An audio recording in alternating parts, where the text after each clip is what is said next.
On va essayer de faire un petit peu d'histoire et on va remonter depuis l'origine de ce quartier. Il y a plus de 2 siècles de là, la Barre n'existait pas. Elle s'est créée dans un espace qui était un espace dunaire, qui était l'espace dunaire qu'on connaît bien dans les Landes, et qui arrivait jusqu'à Anglette au niveau des dunes de Montbrun. Les dunes de Montbrun, pour les situer un petit peu aujourd'hui, c'est le long de l'avenue de Montbrun, l'avenue de l'abbé Sestac et l'avenue de Moulin-Barbeau. Donc tout cet espace-là, depuis les Landes, de la côte des Landes, ça c'était du sable, il n'y avait rien d'autre.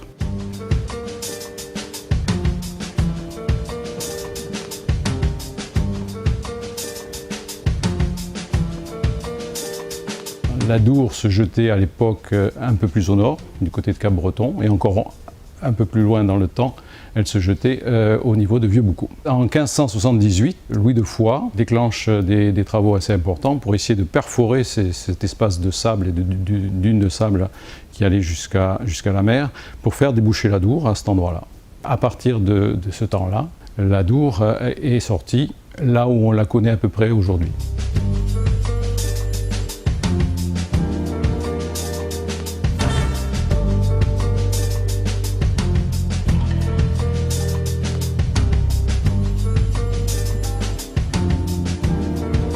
Donc on a l'espace dunaire dont on parlait tout à l'heure qui se retrouve être coupé en deux.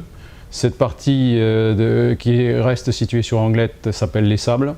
Il n'y a aucune habitation, aucune construction. On voit au niveau de la toponymie qu'il n'y a quasiment rien. Hein. Il y a les balises, le nom des balises. Et on a au niveau de la toponymie aussi le nom de la Barre qui commence à apparaître pour la première fois. Et on le verra sur toutes les cartes qui vont être créées à partir de ce moment-là.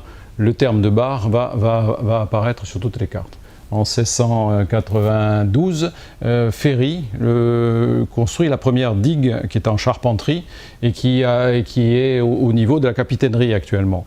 Et ça ne suffit pas à bien canaliser et à stabiliser la Dour. Il faudra attendre le milieu du XVIIIe siècle, vers 1740-1750, pour que des digues en maçonnerie, cette fois-ci, soient construites de chaque côté, la digue nord et la digue sud, pour que la Dour soit bien canalisée et qu'elle reste, je dirais, à l'endroit où on la voit aujourd'hui. À partir de ce moment-là, les espaces où la Dour divaguait sont libérés de toute contrainte particulière. Et des dunes vont se reformer. Et les vignerons d'Anglette, qui avaient quelque part un peu plus en retrait des dunes plantées de vignes, vont coloniser ces nouveaux espaces et prendre possession donc de ce terrain qui était mis à disposition. Pour donner un petit peu l'ordre de grandeur des divagations de la Dour, on a des traces de la Dour qui restent encore aujourd'hui présentes. C'est les lacs du Boucau et c'est les lacs de Chiberta. La Dour arrivait donc jusqu'à cet endroit-là. Donc les vignerons gagnent un peu de terrain. Ces vignes vont perdurer pendant quelques années.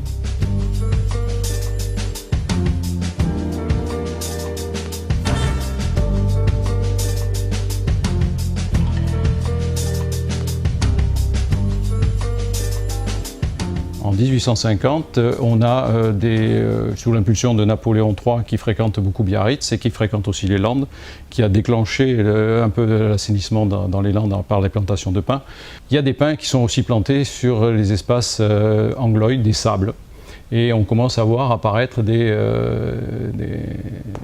pins sur cette carte qui date de 1768, c'est la carte de Cassini. On commence à voir apparaître des plantations un peu sur tout cet espace-là. Cet espace va donc va évoluer, quelques vignes vont disparaître, des pins vont prendre la place, jusqu'en 1872, où en 1872, les Biarrot, les sociétés immobilières de Biarritz, envisagent de prendre parti de ce littoral.